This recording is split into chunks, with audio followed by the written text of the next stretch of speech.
Hola, soy un cristiano reformado y aquí podrás escuchar mis vlogs a través de estos podcasts.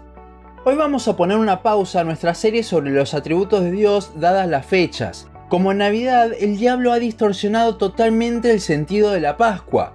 En este podcast veremos de dónde surge la Pascua y cómo nos repercute hoy en día.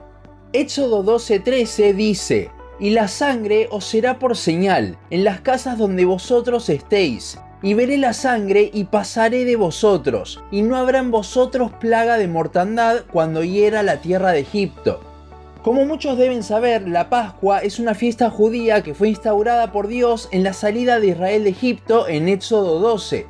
Como la última de las 10 plagas, Jehová mandó el ángel de la muerte para que se lleve la vida de todos los primogénitos de Egipto.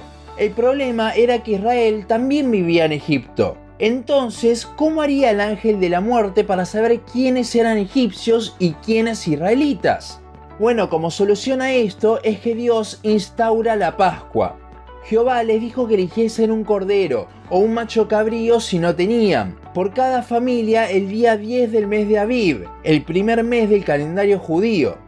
Este cordero debía ser de 1 año de edad y sin ninguna clase de defecto. Esto era mucho pedir, ya que era el punto de mayor vitalidad de un cordero, y al no tener defecto, esto lo hacía uno de los mejores que tenían. Sin embargo, Dios le pidió de lo mejor que tenían para esto. Si no cumplían estos requisitos, el cordero no era apto para Jehová. Luego, en el día 14, lo sacrificarían y con su sangre pintarían el marco de las puertas de entradas a sus casas. Con esto, el ángel de la muerte lo vería y pasaría de largo sabiendo que allí vivían israelitas. De hecho, la raíz de la palabra Pascua o Pesaj en hebreo significa pasar por alto. Esta última plaga fue con la que Faraón dejó ir a Israel de su esclavitud de Egipto. Y eso es lo que celebran los judíos en Pascua, su liberación de Egipto. Dado ahora un contexto histórico, ¿qué es lo que celebramos nosotros, que no somos judíos, hoy en día? Bueno, todo esto que vimos en Israel es un anticipo de algo que pasaría 1500 años después aproximadamente. En la Biblia, Egipto simboliza el mundo e Israel es el pueblo escogido de Dios. En cambio, el Cordero en el Antiguo Testamento hace referencia a Jesús. En Juan 1:29, Juan el Bautista dijo con referencia a Jesús: «He aquí el Cordero de Dios que quita el pecado del mundo». En el libro de Apocalipsis también se nos presenta a Jesús como un cordero. Entonces, ¿cuál es el simbolismo de la Pascua en Cristo?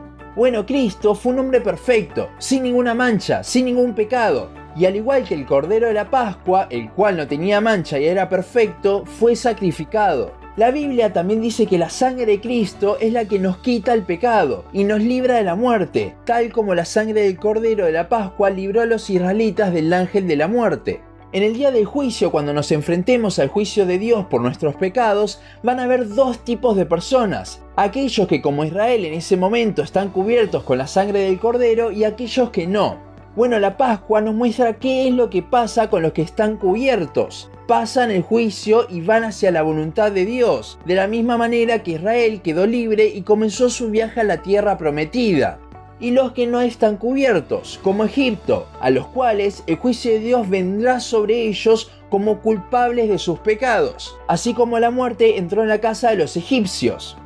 Hoy en día, en la Pascua, entonces, celebramos la salvación, como Cristo, ese cordero que fue sacrificado con su sangre, nos libró de la esclavitud del mundo y ahora vivimos bajo sus mandatos y protección.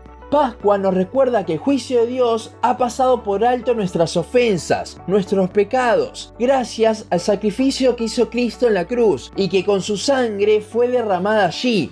Todo ese sacrificio fue justamente para salvarnos del juicio. Pero Cristo no se quedó solo en eso, sino que también resucitó, afirmando que el sacrificio fue aceptado por Dios y demanda a los hombres a que se arrepientan por sus pecados.